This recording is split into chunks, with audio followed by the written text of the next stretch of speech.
were looking at how the family of Abraham had to split because they came to a territory, and it was better for them to be each one in their house and God in everyone's house.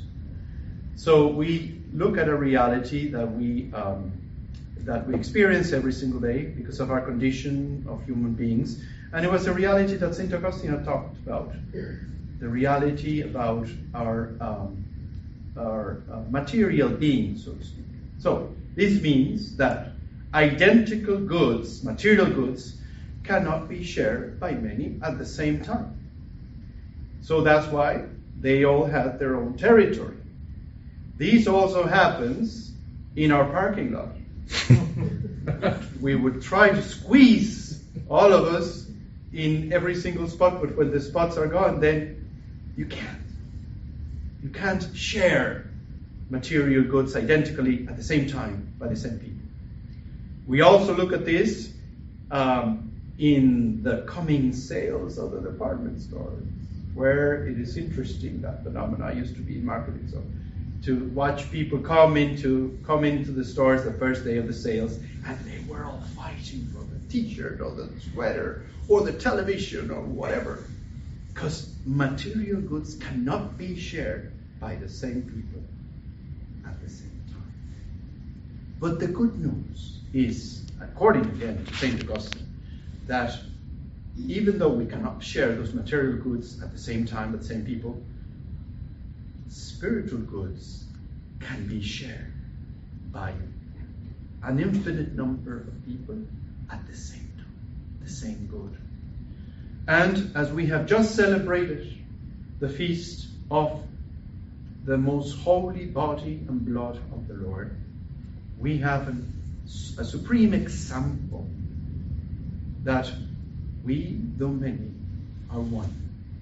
And the appearance of bread that we share, even in its infinite pieces, contains the fullness of the Lord.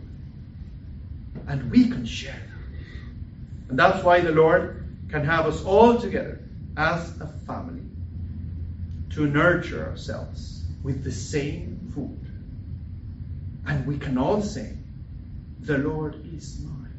Just as St. Teresa of Avila used to say, the Lord is mine, and it's just as the canticle, the Song of Songs.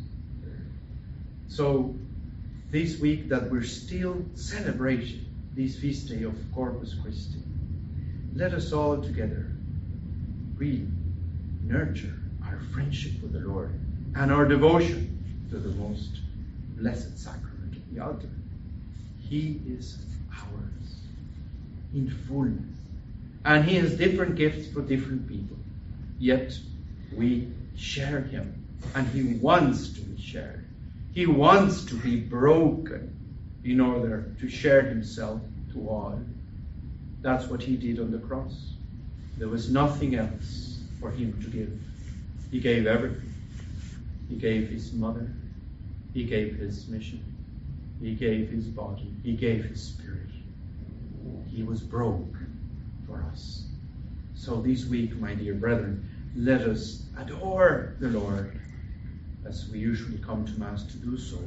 But let us find moments to go and visit Him in our parishes.